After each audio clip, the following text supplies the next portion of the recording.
Well, good morning, everyone. It's my pleasure to join you again this year at your conference, and I'd like to congratulate the Federation on again putting together what looks like an absolutely fabulous day for all of us.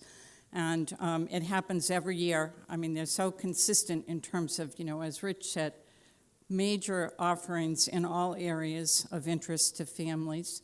And it's just always a great day and always kind of a harbinger of spring, although we wouldn't know it here this morning.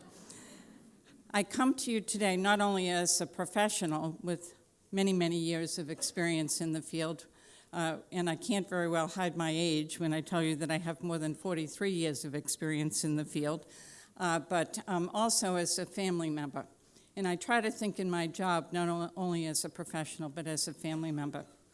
When I think of visions of community, I think that we all have visions, but the important thing is that we learn and work to implement those visions, because having the vision alone just isn't enough.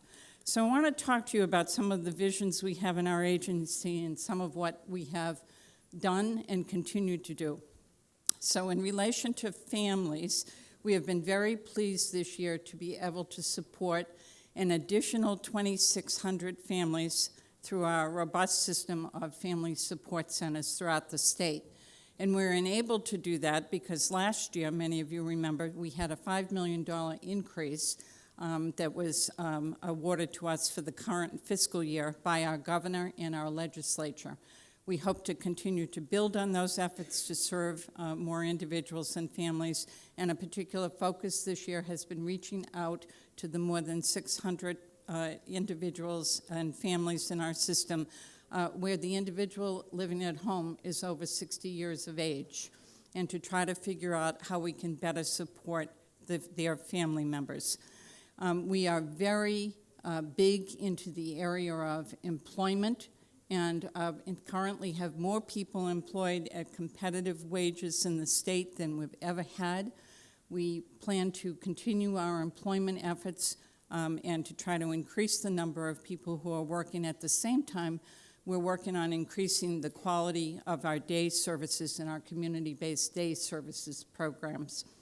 We've had major activity in our agency around transition and trying to make the work for families somewhat less burdensome than it has been, and to try to assure families of services well in advance of the time that their loved one turns 22. To that end, we have been very fortunate this year, and most of you have probably followed this if you relate to our agency. We have not only have good news for fiscal year 18 in terms of turning 22 in our budget, but for this year as well. So the governor advanced a supplemental budget for us to deal with first year turning 22 individuals of $10.8 million this year, and he has advanced for full annualization of our accounts for next year about $34 million. That is a major achievement and something that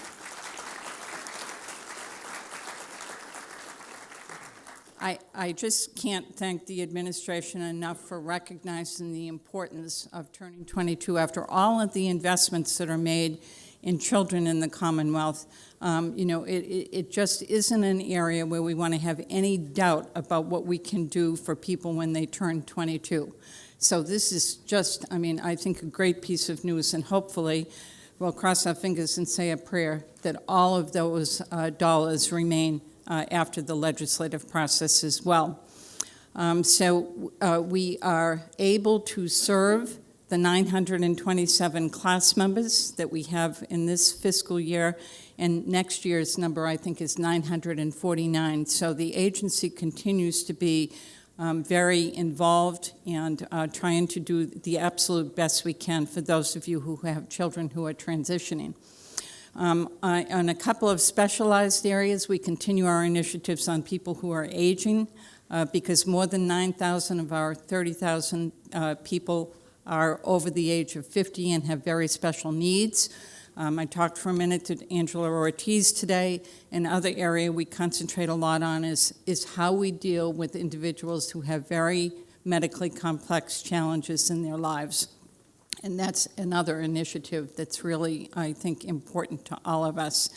So we continue to improve the quality of everything we do. We're trying to do more of it, but to do it in a thoughtful way to address people's needs.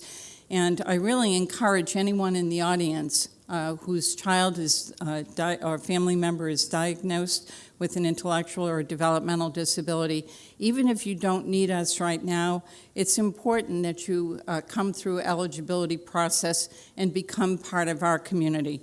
Because how we see ourselves as an agency is that we're going to be with you for the rest of your life and the life of your child or family member.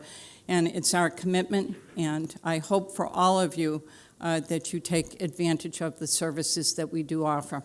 Have a wonderful day today. Congratulations to all of the award winners, and have a good one.